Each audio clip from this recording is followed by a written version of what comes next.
حضرت خواجہ غریب نواز رحمت اللہ علیہ کے صاحبزادے حضرت فخرالدین رحمت اللہ علیہ کا ایک عجیب واقعہ ہے۔ جب حضرت فخرالدین رحمت اللہ علیہ سروات شریف میں رہنے لگے، شہر کے کچھ لوگ ان سے جلنے لگے۔ وہ کہتے تھے لوگ اب ان کے پاس جا رہے ہیں، ان کا اثر بڑھتا جا رہا ہے اور ہماری کوئی پرواہ نہیں کرتا۔ یہ جلن آخر ایک دن دشمنی بن گئی۔ لوگوں نے شہر کے داروغہ کو بھڑکا دیا۔ داروغہ نے غصے میں کہا، جس زمین پر تم نے گھر بنایا ہے وہ سرکاری زمین ہے، تمہیں صرف 7 دن کا وقت دیا جاتا ہے، زمین خالی کر دو۔ حضرت فخرالدین رحمت اللہ علیہ نے مسکراتے ہوئے فرمایا، یہ زمین میرے والد حضرت خواجہ غریب نواز معین الدین چشتی رحمت اللہ علیہ نے خریدی تھی۔ داروغہ نے بے ادبی سے کہا، اگر خریدی تھی تو کاغذ دکھاؤ۔ بابا فخرالدین نے کچھ نہیں کہا، انہوں نے صرف اتنا کہا، اچھا میں اپنے والد سے پوچھ کر آتا ہوں۔ حضرت خواجہ غریب نواز رحمت اللہ علیہ اس وقت اپنے مہمانوں کے ساتھ بیٹھے تھے۔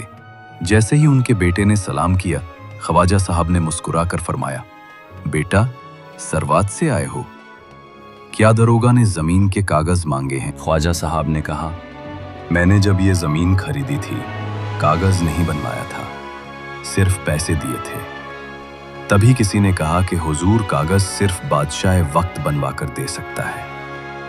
خواجہ صاحب نے کہا، ٹھیک ہے تم واپس سروات جاؤ، میں دلی جا کر کاغذ لے کر آتا ہوں۔ جیسے ہی دلی میں یہ خبر پہنچی کہ خواجہ صاحب خود تشریف لا رہے ہیں، آپ کے شاگرد حضرت خواجہ قطب الدین بختیار کاکی رحمت اللہ علیہ، جو اس وقت دلی میں مقیم تھے اور بادشاہ شمس الدین التماش کے پیر بھی تھے، وہ فوراً دلی کی سرحد کی طرف روانہ ہوئے۔ حضرت خواجہ بختیار کاکی رحمت اللہ علیہ دلی کی سرحد پر خواجہ صاحب کا انتظار کرنے لگے۔ جب یہ خبر بادشاہ کو ملی کہ خواجہ صاحب آ رہے ہیں اور ان کے پیر ان کا انتظار کر رہے ہیں، تو بادشاہ بھی روانہ ہو گیا اور بادشاہ کے ساتھ اس کے تمام وزیر اور فوج بھی چلی گئی۔ اس طرح ہزاروں لوگ دلی کی سرحد پر خواجہ صاحب کے انتظار میں جمع ہو گئے۔ جب خواجہ صاحب پہنچے تو آپ نے اپنے شاگرد حضرت بختیار کاکی سے فرمایا، تم سب کو یہاں آنے کی کیا ضرورت تھی؟ کام میرا تھا، میں خود محل میں آ جاتا۔ بادشاہ نے عرض کیا، حضور آپ نے یہاں آ کر ہمیں شرف بخشا ہے۔ خواجہ صاحب نے مسکراتے ہوئے کہا، مجھے ایک کام ہے۔ بادشاہ نے عرض کیا، جی فرمائیے۔ خواجہ صاحب نے سارا قصہ بتایا، سرواد، داروغہ اور زمین کا معاملہ، اور آخر میں فرمایا، تم مجھے یہ لکھ کر دو کہ وہ زمین میرے نام ہے۔ شمس الدین التماش نے کاغذ منگوایا اور اس پہ لکھنے لگے۔